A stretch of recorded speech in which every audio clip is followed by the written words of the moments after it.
Johnny here. Right now I'm in Georgia, and in this short film I'm going to talk about our trip Wild Walk in the Caucasus. Like most of our wild walks, this group tour has a lot more than just trekking. Realizing many of our clients like to see some of the cultural highlights of the countries they visit, as well as having a good walk, in this trip, like many others, you'll enjoy many of the country's must-see sites, including 2 UNESCO World Heritage monuments, and have a really good hike through the high Caucasus. Like most trips to Georgia, the tour starts in the country's capital, Tbilisi. Tbilisi is a place with a pretty old town, echoing the cultural and religious crossroads on which the city sits. Over the centuries, most regional powers, the Turks, the Arabs, Persians, Crusader knights and Cossack warriors, have all ventured this way and all have left their mark. Did you know Tbilisi has been sacked 27 times? But today it's a lovely and peaceful place to start and end your trip, with ancient churches, mosques, the old sulphur baths for which the town is famed, great restaurants and some very good accommodation. Travelling northwest out of the capital, the first place we visit is the twin UNESCO World Heritage sites of Zhavari Church, perched spectacularly on top of a hill, and overlooking the ancient capital of Mtskheta.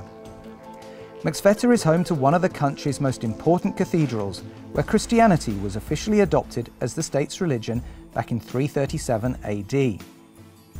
From here we head north up what is known as the Georgian Military Highway, past the Ananuri Cathedral complex, where, if the weather's right, you might like to take a swim in the adjoining lake, and on into the mountains. And it's the mountains that form the real highlight of this trip. The journey doesn't take long as we drive over the Pass of the Cross and on to Kazbegi, a pretty little town sitting in the lee of the imposing 5,000-metre peak that goes by the same name. From here, staying at a recently converted luxury hotel, we walk up to the spectacularly positioned Gergeti Church to have a look around and admire the views. But it's after this that the adventure really begins as we head into the hills for 2 days walking and camping. The first day we drive out of Kazbegi in 4x4s and head to the tiny village of Juta. Here we load up the pack horses and walk to the first night's camping spot, gloriously positioned beneath the mighty cliffs. After an initial climb out of the village, the walk is relatively flat and takes about 2 hours, meaning we arrive in time for lunch and have the rest of the day free to relax or go on more walks around the camp.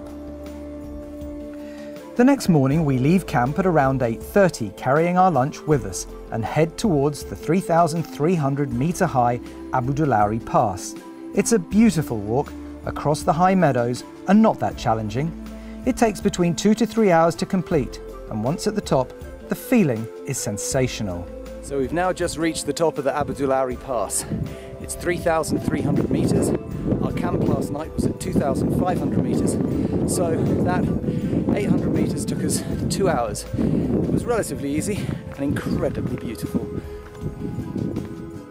From here we walk along the high ridge surrounded by the mighty Caucasus Mountains before walking down the other side. After lunch we should arrive into our second camp at around 4 in the afternoon. Another great day's walking done. The following morning we walk for an hour and a half in a stunning valley to the little village of Roshka before picking up the boats for one of the highlights of the trip, whitewater rafting on the Aragvi River. Next stop is the pretty town of Gori, birthplace to Georgia's most infamous son, Joseph Stalin. Here there's an excellent museum with all manner of memorabilia and the train carriage in which Stalin travelled to the Yalta Conference in 1945. And just outside town is the amazing 1st millennia BC troglodyte cave town of Uplasteke, a conurbation used in times of invasion and to avoid religious persecution.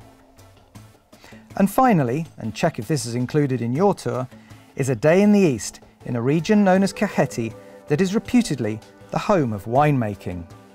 According to the wine historian Hugh Johnson, Georgia has a pretty solid claim as being the birthplace of winemaking, with evidence of viniculture dating back more than 7,000 years. This establishment that I'm at now, called Kazmaruli, has been producing wine since 1533. Needless to say, with that much experience, Georgian wine can be pretty darn good. In this region, we'll also visit some cultural highlights, taste wine, and have lunch with a charming family in their garden. In my opinion, this is a wonderful trip, perfectly balancing the historical highs of one of Europe's most fascinating and least visited countries with the remote and wild mountains she possesses.